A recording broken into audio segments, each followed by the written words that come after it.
받으실 말씀은 마태복음 13장 24절에서 50절의 말씀입니다. 마태복음 13장 24절에서 50절까지의 말씀, 신약성경 21페이지 되겠습니다. 한국 소리로 합독하시겠습니다. 예수께서 그들 앞에 또 비유를 들어 이르시되 천국은 좋은 씨를 제밭에 뿌린 사람과 같으니 사람들이 잘 때에 그 원수가 와서 곡식 가운데 가라지를 돋버리고 갔더니 싹이 나고 별실할 때에 가라지도 보이고는 집주인의 종들이 와서 말하되 주여 밭에 좋은 씨를 뿌리지 아니하였나이까. 그런데 가라지가 어디서 생겼나이까. 주인이 이르되 원수가 이렇게 하였구나. 종들이 말하되 그러면 우리가 가서 그것을 뽑기를 원하시나이까. 주인이 이르되 가만두라. 가라지를 뽑다가 곡식까지 뽑을까 염려하노라. 둘 다 추수 때까지 함께 자라겠도다. 추수 때에 내가 추수꾼들에게 말하기를 가라지는 먼저 거두어 불사르게 방으로 넣고 곡식을 모아 내 곡간에 넣으라 하리라. 또 비유를 들어 이르시되 천국은 마치 사람이 자기 밭에 갖다 심은 겨자씨 하나 같으니 이는 모든 씨보다 작은 것이로되 자라는 데는 풀보다 커서 나무가 되니 공중의 새들이 와서 그 가지에 깃들이느니라. 또 비유로 말씀하시되 천국은 마치 여자가 가루 손알 속에 갖다 넣어 전부 불게 한 물과 같으니라. 예수께서 이 모든 것을 우리에게 비유로 말씀하시고 비유가 아니면 아무것도 말씀하지 아니하셨으니 이는 선지자를 통하여 말씀하신 바 내가 입을 열어 비유로 말하고 창세부터 감추인 것들을 드러내리라 함을 이루려 하십니다. 이에 예수께서 우리를 떠나사 집에 들어가시니 제자들이 나와 이르되 밭에 가라지의 비유를 우리에게 설명하여 주소서. 대답하여 이르시되 좋은 씨를 뿌리는 이는 인자요 같은 세상이요 좋은 씨는 천국의 아들들이요 가라지는 악한 자의 아들들이요 가라지를 뿌린 원수는 마귀요 추수 때는 세상 끝이요 추수꾼은 천사들이니 그런즉 가라지를 거두어 불에 사르는 것 같이 세상 끝에도 그러하리라. 인자가 그 천사들을 보내리니 그들이 그 나라에서 모든 넘어지게 하는 것과 또 불법을 행하는 자들을 거두어내어 불불에 던져 넣으리니 거기서 울며 이를 갈게 되리라. 그때 너희들은 자기 아버지 나라에서 해와 같이 빛나리라. 귀 있는 자는 들으라. 천국은 마치 밭에 감추인 보화와 같으니 사람이 이를 발견하고 숨겨두고 기뻐하며 돌아가서 자기의 소유를 갚아라 그 밭을 사느니라. 또 천국은 마치 좋은 진주를 구하는 장사와 같으니 극히 같은 진주 하나를 발견하며 가서 자기의 소유를 갚아라 그 진주를 사느니라. 또 천국은 마치 바다에 치고 각종 물고기를 모는 그물과 같으니 그물의 가득함에 물가를 끌어내고 앉아서 좋은 것은 그릇에 담고 못된 것은 내버리느니라. 세상 끝에도 이러하리라. 천사들이 와서 의인 중에서 악인을 갈라내어 풀무불에 던져 넣으리니 거기서 울며 이를 하리라. 말씀을 듣기 전에 잠깐 하나님 앞에 새해 소원을 하고 하나님 앞에 예배의 말씀의 하나님 은혜를 얻게 하여 주옵소서. 우리 함께 하시면서 잠깐 기도하는 시간 갖습니다.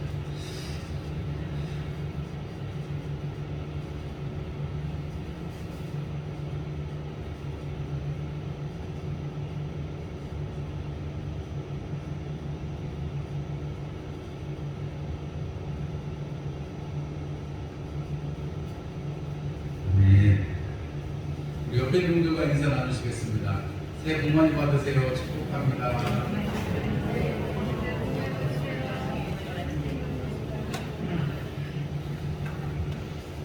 머리에 계신 분들하고 가운데 나와서 반대편에 계신 분들하고 인사 나누시겠습니다. 떡국 드셨어요? 네. 맛있는 떡국이셨을 거라고 생각합니다. 저는 어제 먹었는데요.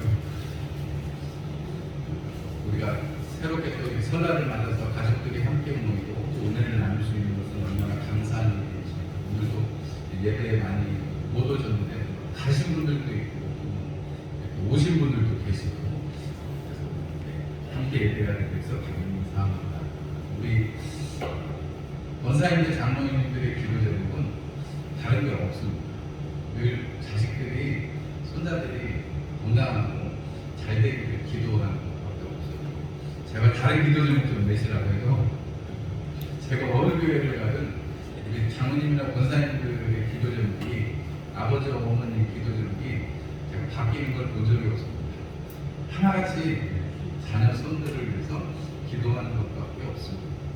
여러분 우리가 육신을 입어서 이 땅에 살아가고 있는데 부모가 되면 그 자식을 이렇게 보이고 싶은 마음이 있잖아요. 그럼 여러분 우리가 만약에 그걸 뒤집어서 생각을 해보면 우리가 지금 하나님 앞에 아버지 앞에 예배드리고 있는데 하나님 아버지께서는 우리를 얼마나 사랑하시겠는가, 우리를 얼마나 하나님께서 믿으셔서 우리를 얼마나 사랑하시겠는가 한번 생각해보면 제가 지금 장로님이나 권사님들 아버지 어머니 기도 제목이 바뀌지 않는다 했는데 하나님께서 창세전부터 우리를 예비하시고 예정하시고 예수 그리스도로 말미암아 구원해 주신 큰 은혜가 얼마나 큰 것입니까? 새벽에 또 기도 제목을 늘 낼 수 있다는 나라 우리 그 기도 제목을 우리가 함께 기도하고 있는데 여러분 그 하나님의 은혜를 여러분들의 삶 속에서 충만하게 누리시기를 주님의 이름으로 축복합니다. 예, 오늘 마태복음 13장 24절에서 50절의 말씀으로 천국은 이렇습니다 하는 내용으로 함께 말씀을 나누려고 합니다. 여러분 마태가 머리가 좋은 사람일까요? 나쁜 사람일까요? 굉장히 엉뚱한 질문이죠. 그리고 마태복음을 세리 마태가 썼다고 예수님의 12 제자 중에 한 사람인 마태가 썼습니다. 마태가 썼는데 마태는 세무 공무원이었어요. 지금도 세무대학교 이런 거 가려면 엄청 힘들고 이 세무 회계 공부하고 공인회계사 사법고시 이런 거에는 못 미치는 것처럼 되지만 CPA 되는 게 되게 어렵죠. 머리가 일단 좋아야 됩니다. 판단이 잘 되고 계산이 잘 돼야 되는데 마태복음을 쓸 때 여러분 제가 누차 말씀드리지만 순서대로 쭉 기억하는 게 아니고 이 마태가 성령의 지시를 받아서 마태복음을 기록을 할 때 이렇게 이야기를 쭉 예수님이 하신 말씀들을 쭉 생각해 보면서 썼을 거 아니겠어요? 그렇다고 보면 마태가 예수님이 부르심을 받고 공생애를 시작하시면서 산상수훈이라는 말씀을 통해서 이미 유명해지고 계셨지만 많은 사람들에게 말씀을 증거하십니다. 하나님 나라는 이런 사람들의 것이다 라고 시작하셔가지고 하나님의 나라는 말씀을 잘 듣고 지키는 자라야 그 사람이 복이 있다라고 말씀을 해주셨고 그런 와중에 예수님께서 그 말씀을 증거하시면서 예수님 스스로 어떤 분이신지를 보여주고 계신 것이 마태복음의 지금까지 이야기했습니다. 이방인이었던 백부장의 입을 통해서 말씀만 하셔도 됩니다 라는 고백을 듣지요. 예수님께서 이스라엘 중에 이만한 믿음이 없다라고 말씀하셨습니다. 말씀으로만 되는, 말씀으로만 이루어지는, 말씀으로만 하실 수 있는 하나님의 역사를 신이 고백을 하고 있는 것이고요. 그리고 예수님께서는 많은 병자들을 고치시면서 귀신들을 내어 쫓으시면서 제자들을 보내시면서 하늘로부터 오는 그 권세 그리고 그것이 위임되어질 때 어떤 것들이 일어나는지를 말씀을 해주셨습니다. 예수님께서 처음 하신 말씀이 뭐예요?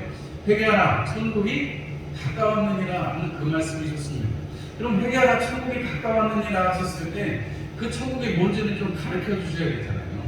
가르쳐 주셔야 그거를 깨닫고 더 천국을 사모하고 나갈 거 아니겠어요? 그래서 그 천국에 대해서 예수님께서 우리가 밭의 비유라고 보통 씨 뿌리는 비유 혹은 씨 뿌리는 자의 비유인데 우리가 지난주에 보았던 씨 뿌리는 자의 비유에서 천국은 씨를 뿌리는 것에 대해서 그래서 길가에 골짜밭에 가시밭에 옥토에 뿌려진 씨라고 말씀을 하셨습니다. 그래서 하나님의 말씀이 뿌려지는 곳이 바로 천국이다라는 거예요. 여러분 우리가 지금 하나님의 말씀을 듣고 있습니다. 여러분들이 하나님의 말씀을 듣고 있는 이 시간이 바로 우리가 하나님의 나라를 누리는 것이고 여러분들이 살아가시면서 하나님의 말씀이 생각나고 여러분들을 위로하시고 여러분들을 움직여 가신다면 여러분들은 틀림없이 하나님 나라를 살아가고 계신 것입니다. 믿으십니까?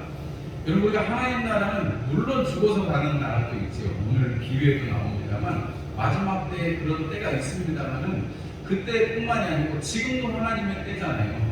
영원이잖아요. 시작부터 끝까지 우리가 시작과 끝을 알 수 없는 하나님의 그 세계에 하나님의 뜻 가운데 있는 것이니까 우리가 지금도 하나님의 나라, 하나님의 때를 살고 있다는 사실입니다. 그래서 예수님께서 이 마태복음 13장을 통해서 특별히 나중에 정해진 것이지만 이 13장에는 7가지의 비유가 나타나고 있는데 우리 지난주에 한 가지를 보았고 오늘 나머지 6가지를 한 번에 보려고 합니다. 따로따로 띄워서 볼 수도 있지만 한 번에 보면서 우리가 천국은 제가 오늘 말씀 제목을 이렇습니다 했는데 천국이 첫 번째로 비유에서 씨 뿌리는 비유에서 뭐라고요? 천국은 하나님의 말씀이 심겨지는 곳이다. 하나님의 말씀이 열매 맺는 곳이다 라는 것을 싹을 틔워서 열매를 맺는 곳이 바로 하나님의 나라다.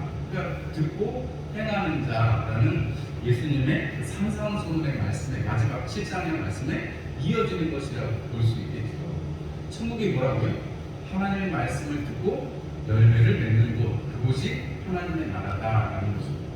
하나님의 말씀이 일하실 수 있는 곳, 백부장의 그 고백처럼 말씀으로만 하시면 내 하인이 낫겠습니다 하는 그 고백이 있는 곳, 그곳이 바로 하나님의 나라, 천국이라는 것입니다.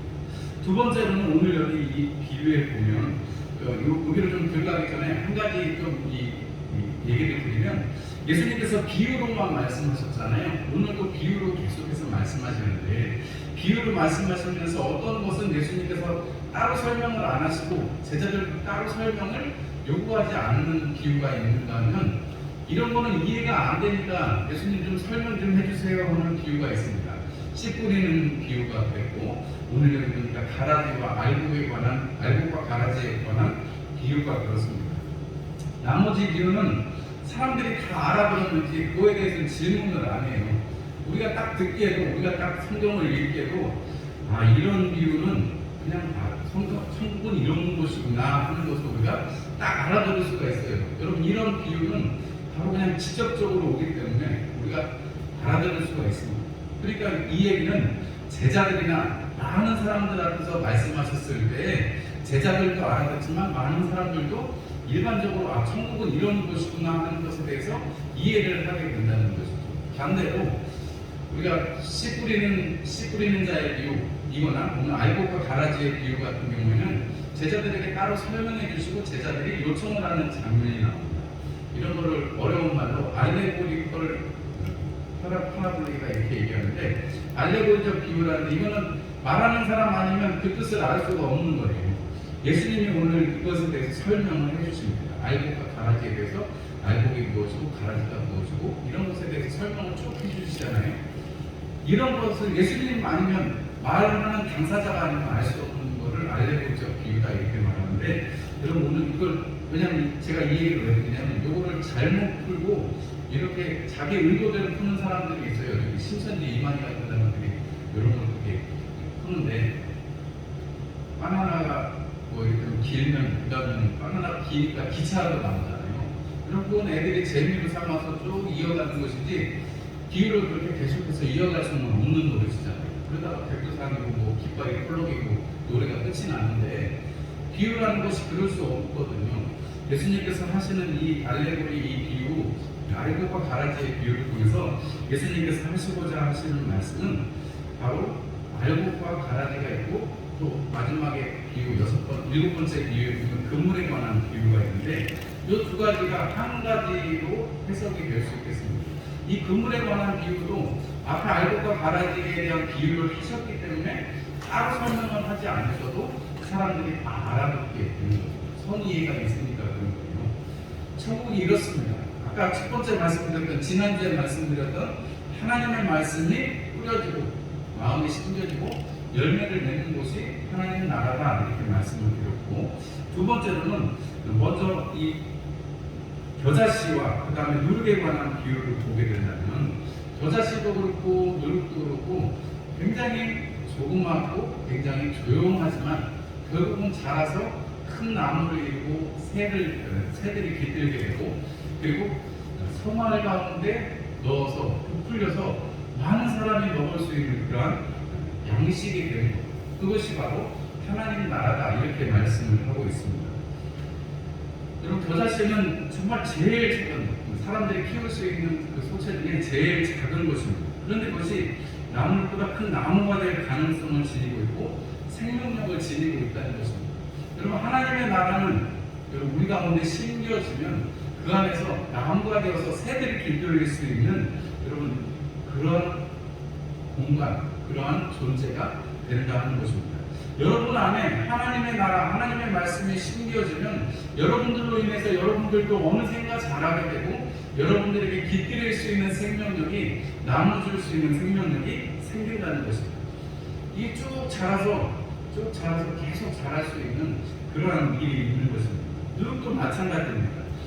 섬 안에 넣어서 부풀게 했다고 그랬는데 여러분 넣은 것 자체는 처음에 넣을 때는 보이지만 그 다음엔 보이지 않습니다. 그러나 그것이 시간이 지나면 여러분 부풀어 올라서 많은 사람들이 먹을 수 있게 되는데 이 3마일 정도라는 것은 이제 가정적으로 100명 정도 사람이 먹을 수 있는 양이라고 해요.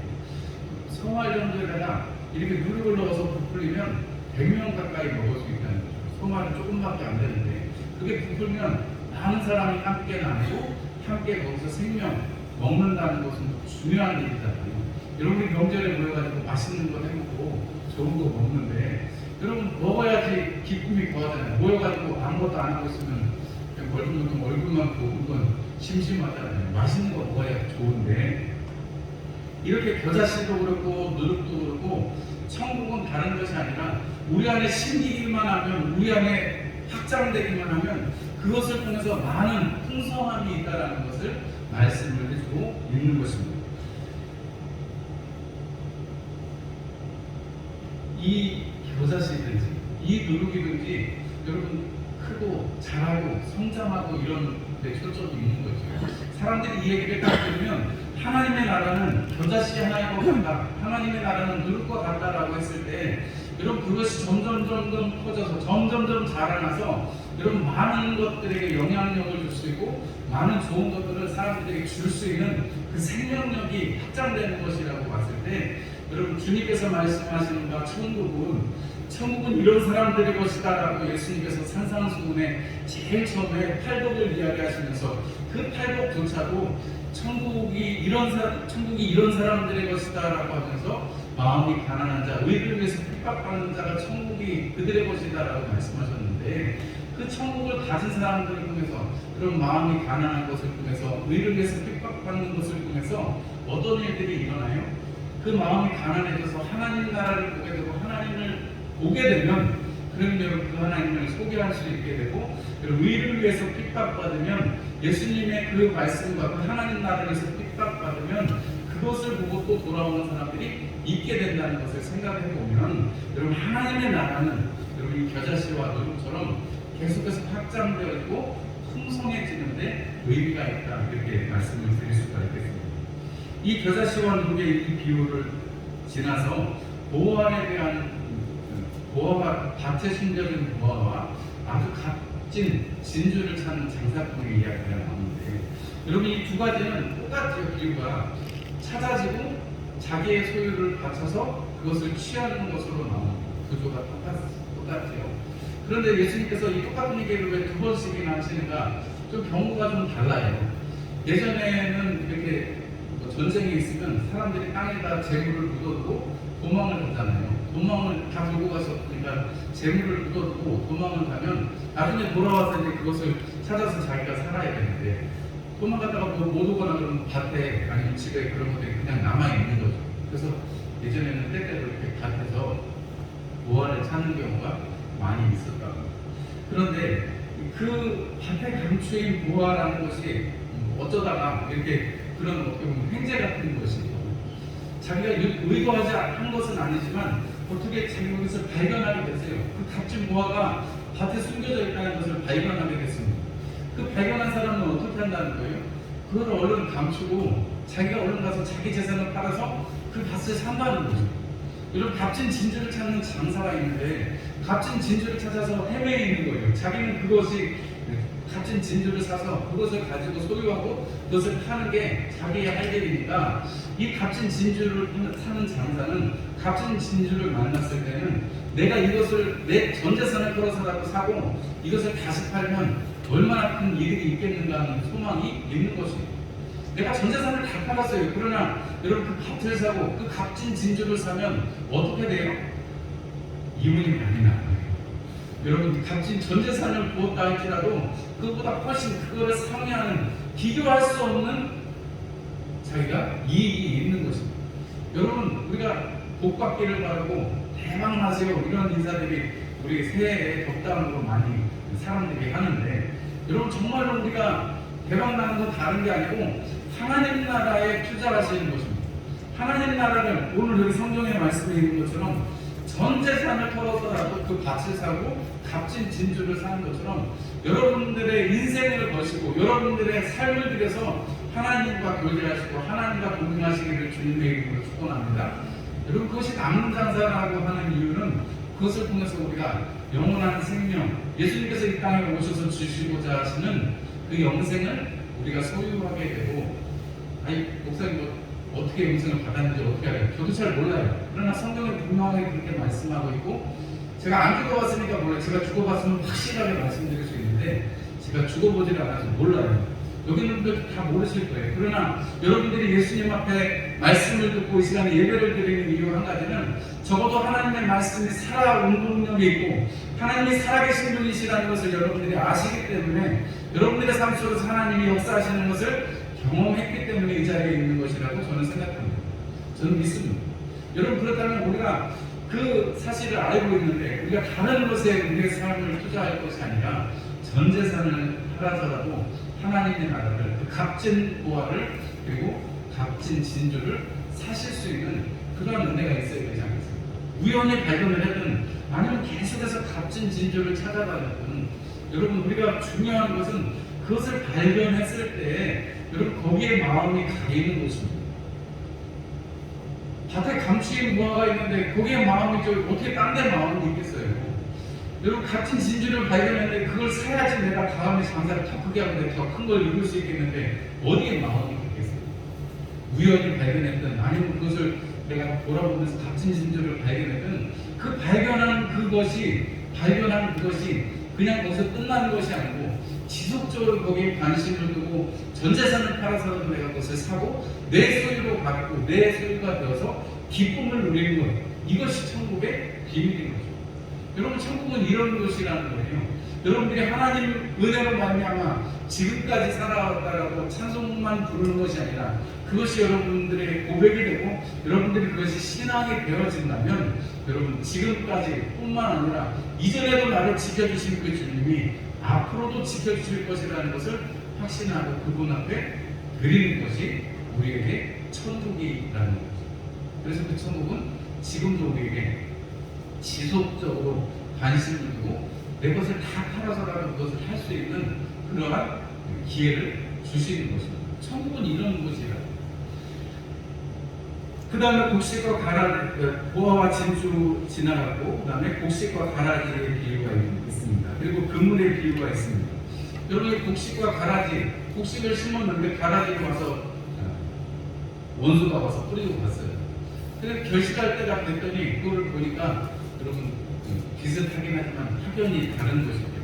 그러나 이 가라지를 먹으면 뭐 밀처럼 생기긴 했지만 이거 먹으면 배탈도 나기도 하고 죽는 수도 생긴다고 해요. 이 가라지를 뽑기를 원하십니까? 라고 물어봅니다. 예수님의 비유 속에서 말씀하시는 거예요. 가라지를 뽑기를 원하십니까? 하는데 그냥 두어라 라고 말씀하십니다. 상할까봐 그렇게 하는 거죠. 여러분 이게 사실은 이 말씀을 듣는 사람들한테는 이해가 되지 않을 거예요.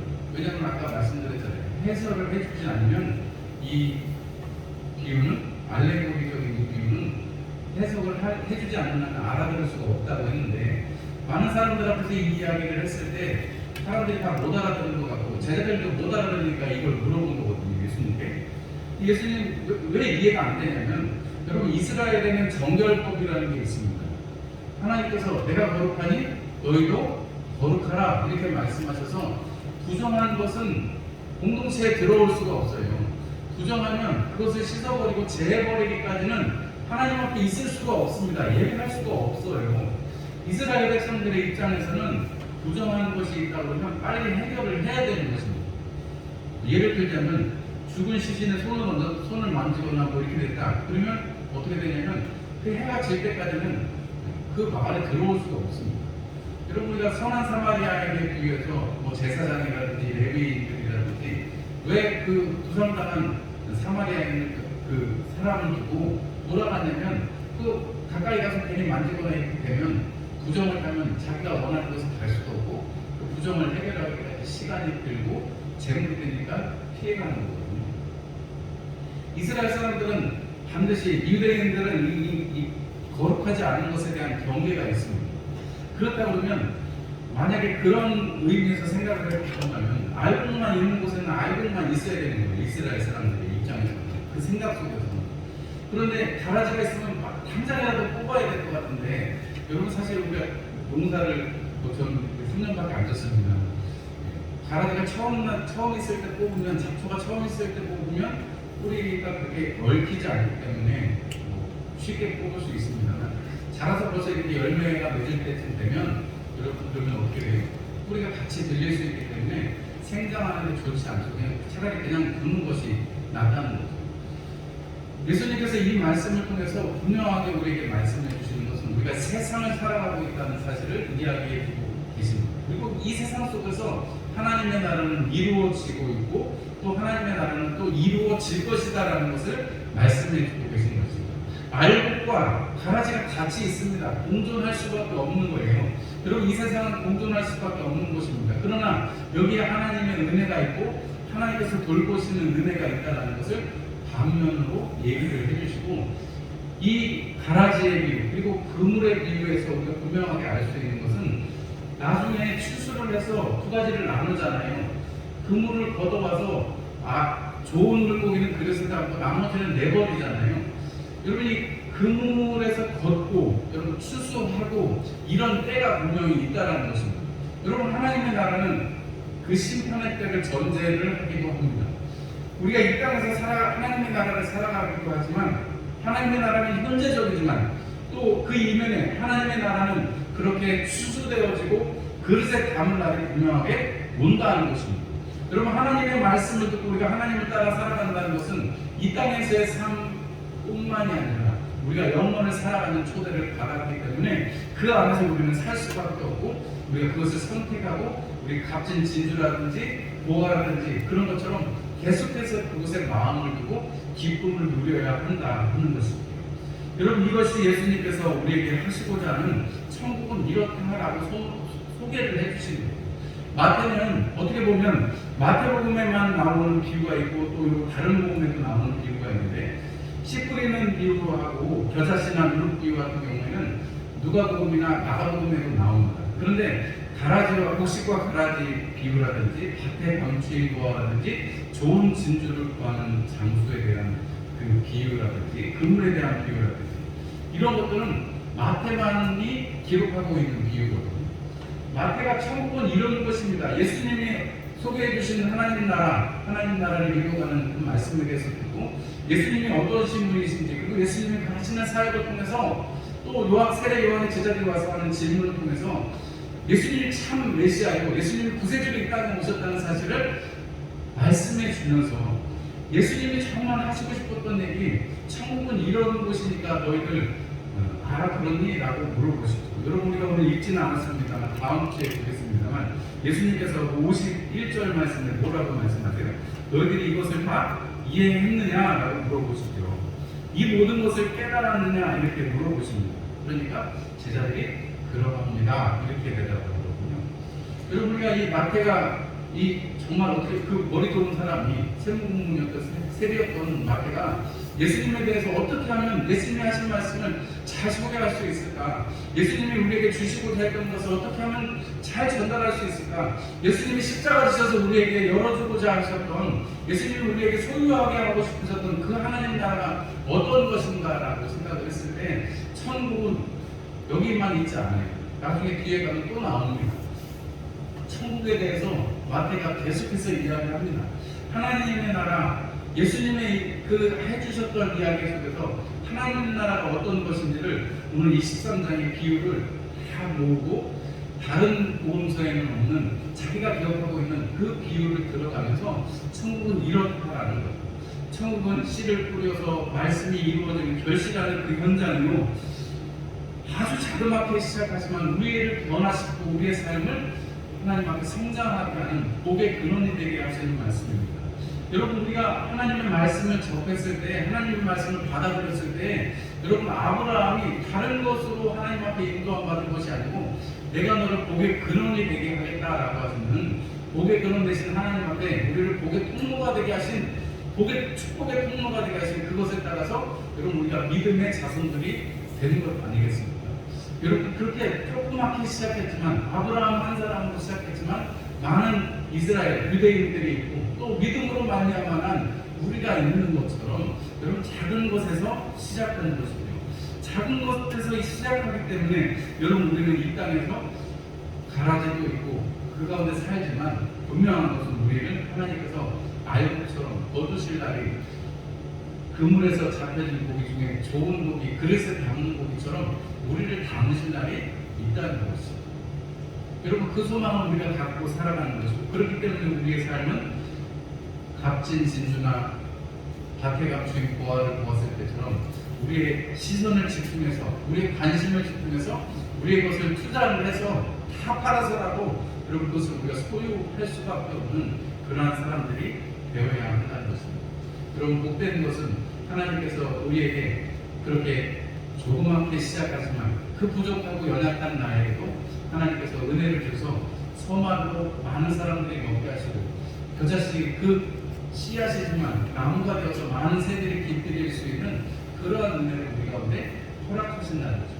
여러분, 한 사람 한 사람을 사용하셔서 서막이 되어서 많은 사람, 100명이나 되는 사람, 여러분, 나무가 되어서 공중의 새들이 깃들일 수 있는 그러한 존재들로 하나님이 우리를 바꾸어 가시기를 원하신다는 것입니다. 나는 그렇게 안 생각될 때가 있습니다. 나는 말씀을 지금 듣고 있는 당사자인 나는 예수님의 이 말씀을 듣고도 그렇지 않게 느껴질 수 있습니다. 천국은 너무도 먼 것 같고 하나님의 말씀이, 예수님의 말씀이 내게 상관이 없는 것처럼 느껴질 수도 있습니다. 그러나 여러분, 하나님의 말씀이 선포되어지고 이것이 하나님의 아들이신 예수의 입술을 통해서 선포되어진 것이라고 여러분, 우리가 성경에서 읽고 여러분들이 믿고 있다면 여러분 안에 하나님 나라가 이미 선포되었고 그 씨가 심겨졌고 이미 자라고 있고 누룩처럼 퍼지고 있다는 사실을 여러분들이 믿음의 눈을 떠서 바라보시고 귀를 열어서 여러분들이 그것을 들으시기를 주님의 이름으로 축원합니다. 여러분, 하나님의 나라는 이미 여러분 가운데 임하고 역사하고 계십니다. 여러분, 이 안에뿐만 해도 여러분들이 어디에 있든지 무엇을 하든지 하나님의 그 사람이 여러분들을 강권하실 것입니다. 우리 안에 열심을 두고 일하시는 하나님께서 그 나라를 이루시기까지 우리를 결코 놓지 아니하실 것이기 때문에 그렇습니다. 천국은 그래서 이런 곳이라고 마태가 설명을 하는 것입니다. 여러분, 이 한 해 동안에 새롭게 또 설을 받아서 새롭게 시작하는 이 한 해가 여러분 안에 복된 한 해가 되시기를 주님의 이름으로 축원합니다. 우리 함께 찬송 드리겠습니다. 390장 찬송 드리겠습니다.